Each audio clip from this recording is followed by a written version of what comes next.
안녕하세요. 바노바이 성형외과 오창현 원장입니다.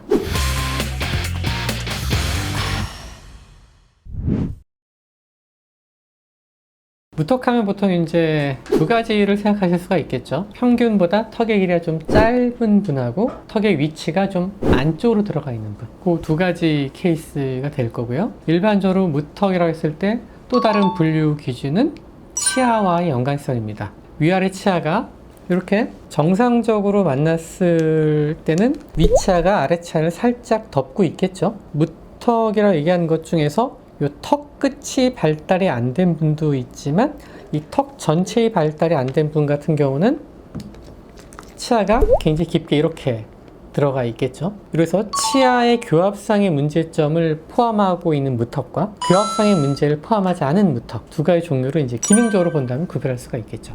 가장 쉽게 우리가 접근하는 게 보통 턱이 조금 짧은 것 같은데 필러 한번 맞아볼까? 뭐 가장 쉬운 선택인 거죠. 문제는 이제 그 약간 반복을 해야 되는 단점이 있기 때문에 그거보다 조금 더 오래 가고 하는 거 선호하는 사람들은 나 뱃살도 많은데 지방 이식을 좀 해볼까? 그런 경우도 있겠죠. 부족한 볼륨을 채워주기 위해서는. 그거보다 조금 더 심하신 분은 지방 정도로 안 될 수가 있어요. 그럴 때는 보형물을 사용하는 분도 있겠죠. 코에 흔히 보형물 쓰듯이 턱도 볼륨을 만들어서 보형물을 쓰는데 그런 경우도 있을 거고요. 마지막으로는 역시 내 몸에 인공적인 물질이 들어온 게 싫고 한 번의 변화로서 완성형에 최대한 가까운 변화를 가고자 할 때는 이 앞쪽만 움직일 수 있는 무턱수술도 있으니까 그거는 상황에 따라 선택지가 좀 다양한 편입니다.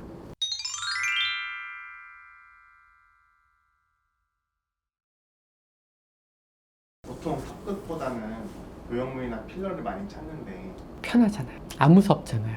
뼈 하면은 보통 무섭거든요. 그래서 가능하면은 뼈를 안 움직이고 할 수 있는 방법 중에서 대안이 없을까를 고민하시겠죠. 그래서 그 선택들이 이제 필러라든지 뭐 간단한 보형물이라든지 그런 쪽이 되겠죠. 그럼 보형물이나 필러는 단점이 따로 없나요? 뭐 단점이 없는 건 없고요. 상황에 잘 맞게 해야 되겠죠. 턱의 변화를 만드는데 보형물로 감당할 수 있는 변화가 있고요. 그 범위를 넘어서는 변화가 필요할 때는 보형물이 좀 문제가 되는 케이스가 있거든요. 그런 것들이 이제 경험 많은 선생님들의 눈과 판단이 좀 필요한 이유죠.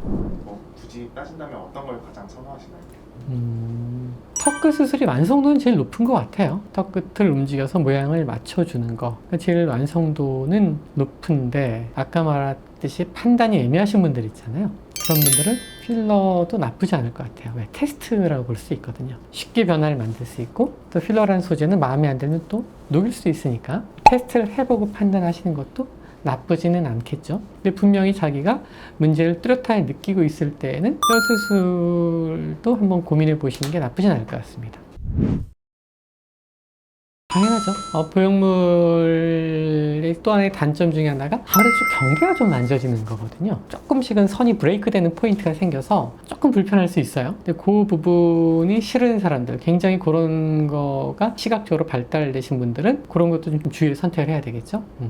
말씀드린 대로 턱이 작거나 뒤에 들어가 있을 때 가장 흔히 느끼는 게 입이 나와 보인다거나 턱과 목 사이의 공간 부족으로 해서 이쪽이 자꾸 좀 답답한 느낌, 두턱이 쉽게 지는 느낌이 생긴단 말이죠. 그런데 이제 이 무턱이나 턱이 뒤로 들어간 경우 사실 측면 모습에서 더 뚜렷하게 나타나는데 측면은 내가 볼 수 있는 사실 각도는 아니거든요. 무턱이라고 했을 때 조금 더 예민하게 느끼시는 분들은 살짝 들어간 경우보다는 좀 짧은 경우, 그건 정말 잘 보이니까 본인이 금방 알아채시는 거예요. 난 턱이 좀 짧은 것 같은데, 턱이 짧으니까 좀 뭉툭한 느낌인 것 같은데, 그 느낌은 좀 쉽게 인지를 하시고요. 살짝 들어간 턱은 잘 모르실 때도 많아요. 자기는 자기 옆모습을 보는 일은 없으니까. 근데 어쨌든 그런 부분들에서 전문가들의 조언이 좀 필요한 거죠. 자가진단법은 말씀드린 대로 턱의 길이에 대한 문제, 입과 턱과의 관계, 턱과 목 사이의 관계를 통해서 본인이 내가 불편함을 느끼느냐 안 느끼느냐. 아무리 무턱이라 하더라도 전혀 불편한 게 없으면 수술을 하실 이유가 없죠. 네, 오늘은 무턱 수술에 대해서 같이 이야기를 나눠봤는데요. 치아의 기능적인 문제가 아니라 단순히 미용적인 목적의 무턱 수술이라면 그걸 해결하는 방법은 다양하게 존재합니다. 다만 모든 방법이 무턱의 정도에 관계없이 다 적용할 수 있는 건 아니기 때문에 한번 병원을 찾으셔서 전문가와 상의를 한번 해보신다면 더 좋은 방법을 확인하실 수 있을 것 같습니다. 감사합니다.